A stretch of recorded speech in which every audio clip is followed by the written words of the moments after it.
ಸಾಮಾಜಿಕ ಜಾಲತಾಣದಲ್ಲಿ ರಮ್ಯಾ ವಿರುದ್ಧ ಅವಹೇಳನಕಾರಿ ವಿಚಾರಕ್ಕೆ ಸಂಬಂಧಪಟ್ಟಂತೆ ದರ್ಶನ್ ಫ್ಯಾನ್ಸ್ಗೆ ಕಾನೂನು ಕಂಟಕ ಫೇಕ್ಸ್. ನಿನ್ನೆ ಕೆಲ ಪೇಜ್ಗಳ ವಿರುದ್ಧ ನಟಿ ರಮ್ಯಾ ದೂರನ್ನ ದಾಖಲು ಮಾಡಿದ್ರು. ಇವತ್ತು ಕರ್ನಾಟಕ ಮಹಿಳಾ ಕಾಂಗ್ರೆಸ್ನಿಂದ ದೂರನ್ನ ದಾಖಲು ಮಾಡಲಿಕ್ಕಿದ್ದಾರೆ.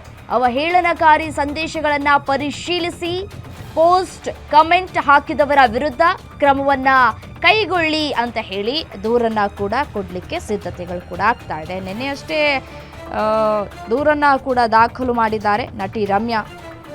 ಇವತ್ತು ಕೂಡ ಕಾಂಗ್ರೆಸ್ನಿಂದ ಕೂಡ ದೂರನ್ನ ದಾಖಲು ಮಾಡಲಿಕ್ಕೆ ತಯಾರಿಗಳನ್ನು ಕೂಡ ಮಾಡಿಕೊಳ್ಳಲಾಗ್ತಾ ಇದೆ. ಸದ್ಯಕ್ಕೆ ಇದು ಇಲ್ಲಿಗೆ ನಿಲ್ಲುವಂತಹ ಲಕ್ಷಣಗಳು ಕಾಣಿಸ್ತಾ ಇಲ್ಲ.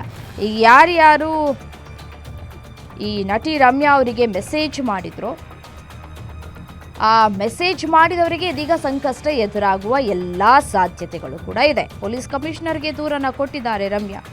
ದರ್ಶನ್ ಅಭಿಮಾನಿಗಳ ವಿರುದ್ಧ ಈಗಾಗಲೇ ಎಫ್ಐಆರ್ ಕೂಡ ದಾಖಲಾಗಿದೆ. ಸಾಮಾಜಿಕ ಜಾಲತಾಣದಲ್ಲಿ ರಮ್ಯಾ ವಿರುದ್ಧ ಕೆಟ್ಟದಾಗಿ ಅವಹೇಳನವನ್ನು ಮಾಡಲಾಗಿತ್ತು. ಸೊ ಹಾಗಾಗಿ ದರ್ಶನ್ ಫ್ಯಾನ್ಸ್ಗೆ ಈಗ ಸಂಕಷ್ಟ ಎದುರಾಗುವಂತಹ ಎಲ್ಲ ಸಾಧ್ಯತೆಗಳು ಕೂಡ ಇದೆ. ದರ್ಶನ್ ವಿರುದ್ಧದ ಕೊಲೆ ಪ್ರಕರಣ ಸುಪ್ರೀಂ ಕೋರ್ಟ್ನಲ್ಲಿ ವಿಚಾರಣೆ ನಡೀತಾ ಇದೆ. ಅದು ಕೋರ್ಟ್ ಕಲಾಪಗಳನ್ನು ಹಲವು ರೀತಿಯಾಗಿ ವರದಿಯನ್ನು ಕೂಡ ಮಾಡಲಾಗ್ತಾ ಇದೆ ಅನ್ನುವಂಥದ್ದನ್ನು ಅವರು ದೂರಿನಲ್ಲಿ ಉಲ್ಲೇಖ ಮಾಡಿದರು. ಮಾಜಿ ಸಂಸದೆಯಾಗಿ ವಿವಿಧ ಸುದ್ದಿ ವರದಿಯನ್ನು ನಾನು ಹಂಚಿಕೊಂಡಿದ್ದೆ. ಸುಪ್ರೀಂ ಕೋರ್ಟ್ ಕಾರ್ಯಕಲಾಪದ ವರದಿಯನ್ನು ಕೂಡ ನಾನು ಹಂಚಿಕೊಂಡಿದ್ದೆ. ಆ ಕಾರಣಕ್ಕಾಗಿ ವಿವಿಧ ಖಾತೆಗಳಿಂದ ಅಸಹ್ಯಕರ ಸಂದೇಶ, ಭಯಾನಕವಾಗಿ ಅವಹೇಳನಕಾರಿ ಸಂದೇಶಗಳನ್ನು ಕಳುಹಿಸ್ತಾ ಇದ್ದಾರೆ.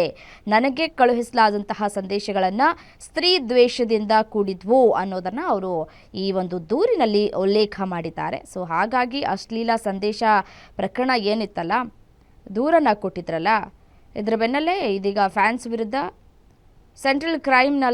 ಸೈಬರ್ ಕ್ರೈಮ್ನಲ್ಲಿ ಎಫ್ಐಆರ್ ಕೂಡ ದಾಖಲಾಗಿದೆ. ಈಗಾಗಲೇ ಗೊತ್ತಿರುವಂತಹ ವಿಚಾರ. ಮತ್ತು A1 ಪ್ರಮೋದ್ ಗೌಡ ಸೇರಿ 43 ಅಕೌಂಟ್ಗಳ ವಿರುದ್ಧ ಪೊಲೀಸರು ಎಫ್ಐಆರ್ ಅನ್ನು ದಾಖಲು ಮಾಡಿಕೊಂಡಿದ್ದಾರೆ.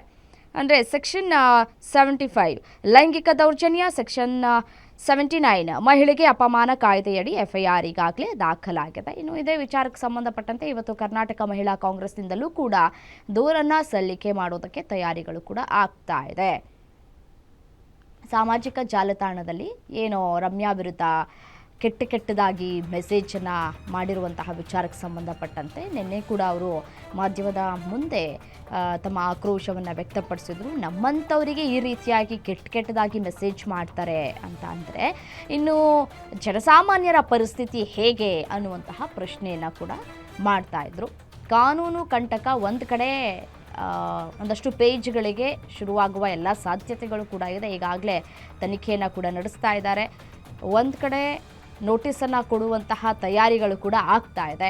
ಎಫ್ಐಆರ್ ದಾಖಲಾಗಿರುವಂತಹ ಬೆನ್ನಲ್ಲೇ ಯಾರ್ಯಾರು ಈ ರೀತಿಯಾಗಿ ಟ್ರೋಲ್ ಪೇಜಸ್ಗಳು ಇಟ್ಕೊಂಡಿದ್ರೋ, ಯಾರ್ಯಾರು ಕೆಟ್ಟದಾಗಿ ಮೆಸೇಜ್ ಮಾಡ್ತಾಯಿದ್ರು, ಅಥವಾ ಸಪ್ರೇಟಾಗಿ ಯಾರೆಲ್ಲ ಇನ್ಸ್ಟಾಗ್ರಾಮ್ ಖಾತೆಯಲ್ಲಿ ಖುದ್ದು ರಮ್ಯಾ ಅವರಿಗೆ ಮೆಸೇಜ್ ಮಾಡಿದ್ರೋ ಅವೆಲ್ಲವನ್ನ ಕೂಡ ಈಗಾಗಲೇ ಸ್ಕ್ರೀನ್ಶಾಟ್ಸ್ಗಳನ್ನು ಕೂಡ ನಟಿ ರಮ್ಯಾ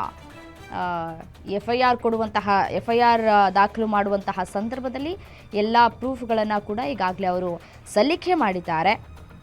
ಅದರಂತೆ ಇವತ್ತು ಕರ್ನಾಟಕ ಮಹಿಳಾ ಕಾಂಗ್ರೆಸ್ನಿಂದ ಕೂಡ ದೂರನ್ನು ಸಲ್ಲಿಕೆ ಮಾಡಲಾಗತ್ತೆ.